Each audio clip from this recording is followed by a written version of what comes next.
நமசிவாயம். 365 டே மணி சேலஞ்சில் September 6ஆம் தேதி நீங்கள் சொல்ல வேண்டிய மந்திரமானது ஓம் மங்கள் சம்பத் பௌஷத்.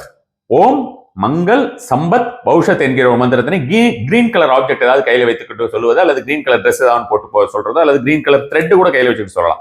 16ஆம் நம்பர் இந்த நாளுடைய பவர் நம்பராக வந்திருக்கிறது. இந்த ஒரு மந்திரத்தை நீங்கள் 16 முறை சொன்னால் போதுமானது. நீங்கள் சொல்ல வேண்டிய நேரமானது காலை 6 மணிலிருந்து 7 மணி வரைக்கும் சொல்லணும். சன்செட்டுக்குள்ள தான் எந்த ஒரு மந்திரங்களுமே இந்த மாதிரியான மந்திரங்கள்லாம் 365 டே மணி சேலஞ்ச் மந்திரங்கள்லாம் சொல்ல வேண்டியது நான் பலமுறை கூறியிருக்கிறேன். வடக்கு பக்கம் நின்று வடக்கு பக்கம் பார்த்து இந்த ஒரு மந்திரத்தை நீங்கள் சொல்வது அதிகப்படியான ஒரு பலன் தரக்கூடியதா இருக்கும். இந்த ஒரு நாள்ல நீங்கள் கல்லுப்பு போட்டு குளிக்கிறதுங்கிறது உங்களுக்கு அதிகப்படியான பலன் தரக்கூடியதா இருக்கும். அதே மாதிரி வந்து பாத்தீங்கன்னா 3 புள்ளி வச்சு டாட்டை கனெக்ட் பண்ற மாதிரி ஒரு டிராயிங், அதாவது ஏதாவது ஒரு அப்வர்ட் ட்ரையாங்கிளோ டவுன்வர்ட் ட்ரையாங்கிளோ இந்த மாதிரினால நீங்க வந்து போடுறது அப்படின்றது நல்ல ஒரு பலன் தரக்கூடியதா இருக்கும். பூஜை அறையில போட்டாலும் சரி, தனியா ஒரு நோட்ல போட்டாலும் சரி, ஒரே ஒரு தடவையா போடாம சின்னதா இருக்கிற அதாவது ரொம்ப சிம்பிளா இருக்கக்கூடிய ஒரு விஷயம்ங்கிறதுனால நீங்கள் பலமுறை இந்த மாதிரி 3 டாட் ட்ரையாங்கிள் அப்படிங்கிறது அப்வர்ட் ட்ரையாங்கிள் ஒரு டவுன்வர்ட் ட்ரையாங்கிள் நீங்கள் போட்டு வைப்பது அப்படின்றதும், அதை பார்த்து வருவது ஒரு 5 நிமிடம் 10 நிமிடம் பார்த்து வருவதுங்கிறது ரொம்ப ரொம்ப நல்ல ஒரு பலன் தரக்கூடிய விஷயமாக இருக்கும். நமசிவாயம்.